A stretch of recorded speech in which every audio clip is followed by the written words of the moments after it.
Sisalde, na parroquia de Barrañán, é un lugar por onde pasaba a vía romana que atravesaba este concello.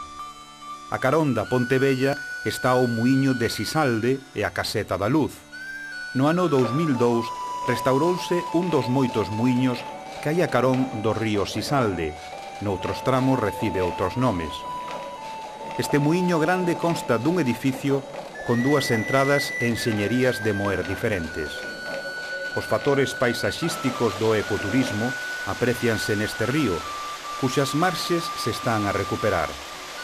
Nas zonas húmidas obsérvase unha variedade da fauna silvestre, como a curuxa, o cardeal, o tordo común, o lavanco, o picapeixe, o cabaliño do demo, unha ruta de sendeirismo sinalizada que parte do paseo marítimo de Barrañán e se achega até a Groba, en Larín, e permite gozar plácidamente da vexetación autóctona e dos encantos do ecoturismo que ofrece a zona.